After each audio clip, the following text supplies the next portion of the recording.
Good evening বন্ধুরা, আমি পারমিতা আবার একটা নতুন ব্লগ নিয়ে হাজির হয়ে গেছি। এখন আমরা আছি পেলিং, তো সেই জন্য আজকেই এখানটায় নেমেছি, মানে পেলিংয়ে এলাম। এখন বাজে তোমার সন্ধ্যে 6টা মতো। এই কাছেই একটা মেলা বসেছে, আজকেই তো ধরো এলাম, সেই জন্য আজকে আর কোথাও যাইনি, বেরোয়নি। তাই মেলাটা যেহেতু কাছে, তাই মেলাটা একটু দেখতে যাবো। ওই ছোটোগুলো ধরো বেশ আনন্দ পাবে, সেই জন্য একদম রেডি হয়ে নিয়েছি। এর উপর একটা জ্যাকেট পরে নেবো, খুবই ঠান্ডা বাপরি। আর মানে হাত পাগুলো অবশ হয়ে যাচ্ছে, এত ঠান্ডা লাগছে, মানে ঘরেই মনে হচ্ছে জ্যাকেট পরে বসে থাকি। মোজাতে একটা মোজাতে কোনো কাজ হচ্ছে না, মনে হচ্ছে না দুটো করে মোজা পরি, এরকম মনে হচ্ছে। এই যে মেঘ চলে এসছে হাই বলতে। মোটামুটি সবাই রেডি হয়ে গেছে, ওদিকে টলটলি রেডি হচ্ছে, আর অতনু রেডি হচ্ছে, আর দাদা ভাই রেডি হচ্ছে।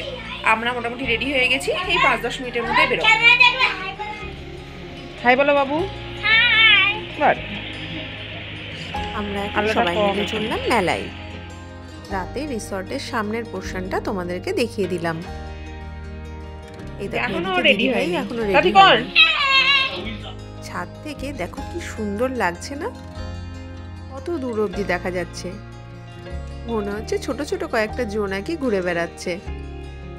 আর এই দেখো এখানে মেলাটা বসেছে, মেলার আলোটা দেখা যাচ্ছে খুব কাছেই, মানে আমাদের রিসর্টটার ঠিক পেছন দিকে 2 মিনিটের হাঁটা পথ।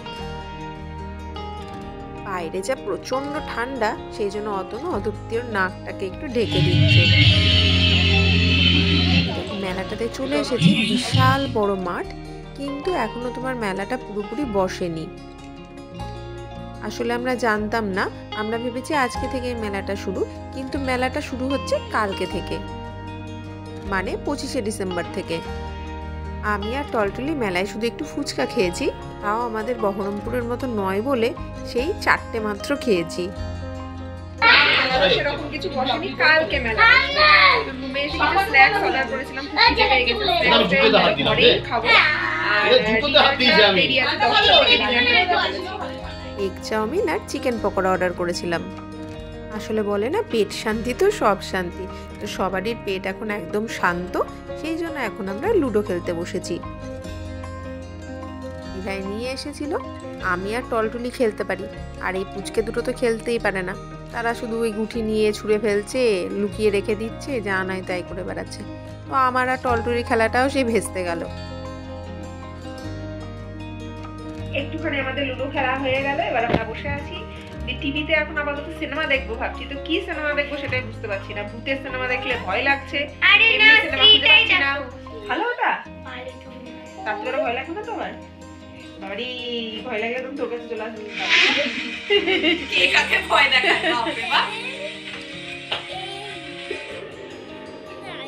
অতনু আর দাদা ভাই গেল নিচে একটু জল আনতে, মানে বারবার করে গরম জলটাই দিয়ে যাচ্ছে, তো দিয়ে ঠান্ডা জলটা শেষ হয়ে গেছে, সেই জন্য আপাতত ঠান্ডা জল আনতে গেল। এখনো ডিনার দেয়নি, ডিনার দিতে দেরি আছে, একটু দেরিতেই দিতে বললাম, যেহেতু ধরো ওই চাউমিন টাউমিন খেলাম। 10টার দিকে ডিনার দিতে বলেছে। বিশাল ঠান্ডা, ওরে বাবা কি ঠান্ডা, কি ঠান্ডা। এখন বাজে মোটামুটি 10টা 15 মতো। আমরা ডিনারের জন্য চলে এসেছি। ভাত রুটি দুটোরই ব্যবস্থা আছে, আর ছোটগুলোর জন্য একটু আলু ভাজা আর ডাল করে দিতে বলেছিলাম, আর আমাদের জন্য হচ্ছে চিকেন করেছিল আর একটা সবজি করেছিল। গুড মর্নিং বন্ধুরা, ভেবেছিলাম সকালবেলা 8:30টার সময় বেরোবো, তো সেটা হয়নি। 9টা বাজতে চললো, গাড়ি এসে দাঁড়িয়েছে। আমাদের ব্রেকফাস্ট এখনো হয়নি, ব্রেকফাস্ট করতে যাচ্ছি। বেশিক্ষণ সময় লাগবে না ব্রেকফাস্ট করতে, ব্রেকফাস্ট করেই বেরিয়ে যাবো। এই যে আমাদের টলটলি সোনা, আমরা সবাই রেডি হয়ে গেছি। আমার লিপস্টিক এই রে, ও খেয়ে দিয়ে লিপস্টিক পরবে, তার কারণ হচ্ছে যে ও লিপস্টিক পরতে গিয়ে অর্ধেক লিপস্টিক খেয়ে নেয়, সেই জন্য খাওয়া দাওয়ার পরে লিপস্টিক পরবে।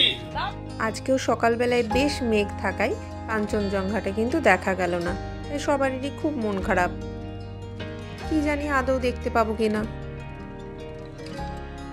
দিদিভাই তো সকাল 6টা থেকে উঠে বারবার করে 10 বার করে দেখছে যে কাঞ্চনজঙ্ঘা দেখা যাচ্ছে কিনা। আমি অবশ্য বলেছিলাম যদি দেখতে পাস তাহলে কিন্তু অবশ্যই আমাকে ডাকবি। এখানে অদীপ্ত আর আরুষের জন্য ব্রেড বাটার আর একটু ডিম সেদ্ধ, আর আমাদের জন্য হচ্ছে লুচি আর কাবলি ছোলার ঘুগনি। ঘুগনিটা খেতে পারবে না বলে ওদের ব্রেড বাটার করে দিতে বলেছিলাম।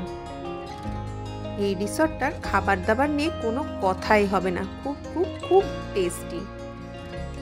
আর যিনি ম্যানেজার আছেন তিনি তো খুবই ভালো। সবই ঠিক আছে, একটাই প্রবলেম কি বলতো, এই ছোট দুটোকে নিয়ে খুব সমস্যা। ওরা আবার গাড়িতে চাপলে বমি করছে, ভমিটিং প্রবলেম আছে। অদীপ্তর তো ছিলই অল্প স্বল্প, কিন্তু এই মেঘের এতটা ছিল না। কি জানি এখানটায় এসে দেখছি আসার সময় মেঘই বরং বেশি বমি করেছে, 3 বার বমি করেছে জানো না। তোমার এনজিবি থেকেই পেলিং আসতে গিয়ে, আর অদীপ্ত করেছে 2 বার। তার দেখা দেখি আবার দিদিভাইও 1 বার করে নিয়েছে। তো এখন আবার তো ধরো এখানে সবই গাড়িতে, গাড়ি ছাড়া উপায় নেই। এখন কে কতবার করবে, খেয়ে খেয়ে সঙ্গে সঙ্গে বেরোনো, সেটা নিয়ে খুব চিন্তা। বমির ওষুধ খাইয়েছি সবগুলোকে, কালকেও খাইয়েছিলাম, তো তাতে কাজ হয়নি কোনো। মানে ওই বলে না, করার হলে সেই করবে, সেরকমই ব্যাপার আর কি। আমরা এখন চলে এসেছি অরেঞ্জ গার্ডেনে। এখানে টিকিট কেটে ঢুকতে হয়। আর দেখো চারিদিকে অরেঞ্জ গাছ। শুধু যে অরেঞ্জ ট্রি আছে তা নয়, আরো কিন্তু বিভিন্ন রকমের ফুলেরও গাছ আছে। আর এই দেখো ঢোকার মুহূর্তে বিশাল বড় বড় মুরগি আর মোরগ দেখলাম আমরা। ছোটগুলোর তো সেগুলোকে দেখেই খুব আনন্দ হয়েছে। দেখতেই পাচ্ছ চারিদিকে প্রচুর কমলা লেবুর গাছ, আর প্রত্যেকটা গাছেই কিন্তু অনেক কমলা লেবু ধরে আছে। কিন্তু সেগুলো অবশ্য হাত দেওয়া যাবে না, কারণ বেশ উঁচুতে। নিচের দিকের কমলা লেবুগুলো ওরাই পেড়ে নিয়ে হয় জুস হিসাবে, আর না হলে গোটাগুটি বিক্রি করছে। গাড়িতে যা বমির পালা শুরু হয়েছে, তাই ভয়ে আর কেউ অরেঞ্জ জুস খেলাম না। তিস্তা নদী অতনু একটু বসেছে, আসলে অদীপ্ত বমি করেছে, তো এবার স্মেলটাতে অতনুর একটু শরীর খারাপ করছিল, সেই জন্য অতনু একটু বসে রয়েছে। আর কোথাও যাওয়া মানে এই তো ফটো তোলা ধরো আছেই, তাই সবাই পোজ দিতে ব্যস্ত। মেঘকে দেখো, আর এই ছোটগুলো তো নিজেদের মতোই পোজ দিচ্ছে, নিজেরাই ছবি তুলছে, এরকম ব্যাপার আর কি।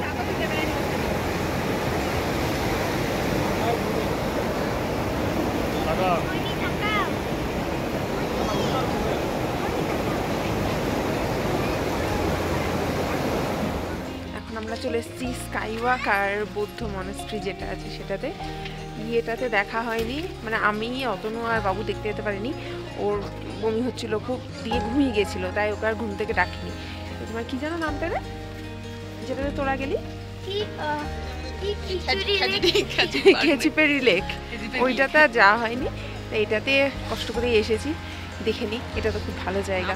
অদীপ্ত ঘুমাচ্ছিল বলে তাই আসতে পারলাম, এই ডাকলাম এখানে নেমেই। আমরা এবার দেখব স্কাইওয়াক আর পেলিং মনাস্ট্রিটা। বেশ অনেক ধাপ সিঁড়ি উঠে ডান দিকে হচ্ছে তোমার স্কাইওয়াকটা, আরও সিঁড়ি উঠে হচ্ছে পেলিং মনাস্ট্রিটা। দেখতেই পাচ্ছ এখান থেকে যে কত কত কত সিঁড়ি।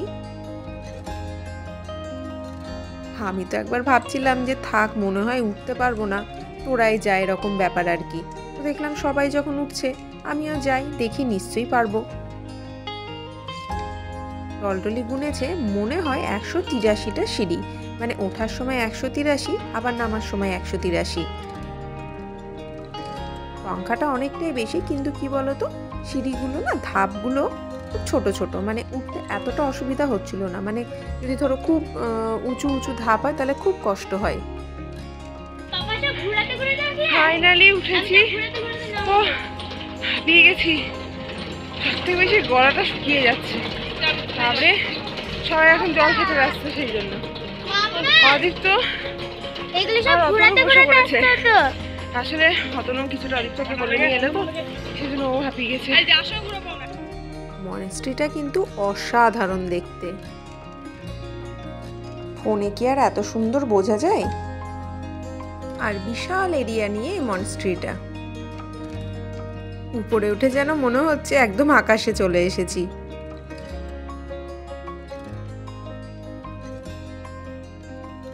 মনাস্ট্রিটা দেখে নিয়ে এবার স্কাইওয়াকের দিকে এগোলাম। এই সেই বিখ্যাত কাঁচের ব্রিজ। প্রথমে কিন্তু একটু বেশ ভয় ভয় করছিল, টলটলি তো বিশাল ভীতু, ওর অবস্থা দেখো, ভয়ে মাকে ধরে দাঁড়িয়ে আছে, আর যেতে চাইছে না। আর কি বলতো, মনাস্ট্রির ভেতরে না ছবি তোলা বারণ, ভিডিও করাও বারণ, সেই জন্য তোমাদেরকে ভেতরটা দেখাতে পারলাম না। স্কাইওয়াক নামটা কিন্তু একদম সার্থক, মনে হচ্ছে যেন আকাশেই হেঁটে বেড়াচ্ছি। আর উপর থেকে নিচে তাকালে না কেমন একটা যেন মনে হচ্ছে, জানো তো, বেশ ভয় ভয়ও লাগছে। আর এই যে আমাদের এক্সপিরিয়েন্সড ফটোগ্রাফার ছবি তুলছে। রিসর্টে পৌঁছে লাঞ্চ করতে করতে 5:30 বেজে গেছিল। এখন মোটামুটি 7টা 7:30 মতো বাজে। নিয়ে আসা হয়েছে যেভাবে, দেখি দুধটা দেখি।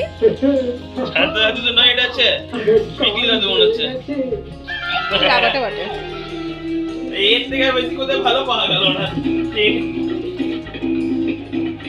গিফট রেডি হয়েছে এখন। টলটলি গিফট রেডি করেছে ভাইদের জন্য।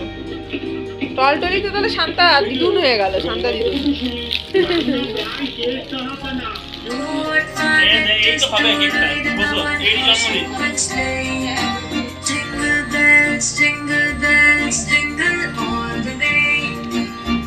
নাম বাবু নাম নাম নাম নামতে পারছি নি।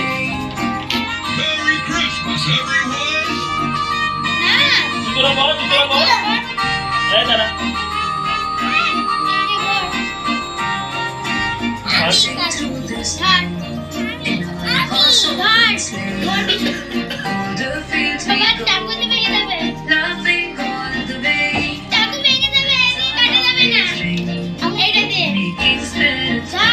ধর বাবু ধর,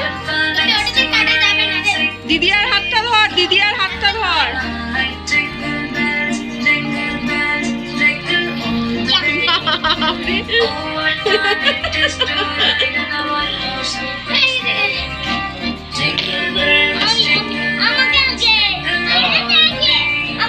দুজনে 2 হাত দিয়ে খাই দে। দিদি আগে খাই দাও, দিদি আগে খাই দাও, দিদি আগে খাই দাও। এই নে থ্যাংক ইউ বলো। ঝুলি থেকে বেরোচ্ছে, শান্তা দাদু ঝুলি থেকে। শান্তা দাদু ঝুলি থেকে বেরোলো গিফট একটা। দিদি আগে খাই দাও। ইয়ে হয়ে গেছে গো, শুকিয়ে গেছে। তোকে খেতে দাও দুটো। না এই দেখো তোমার ফাংশন শুরু হয়ে গেছে। শান্তা দাদু অঙ্ক করে দাও। Celebration complete. আজ তাহলে এখানেই শেষ করলাম।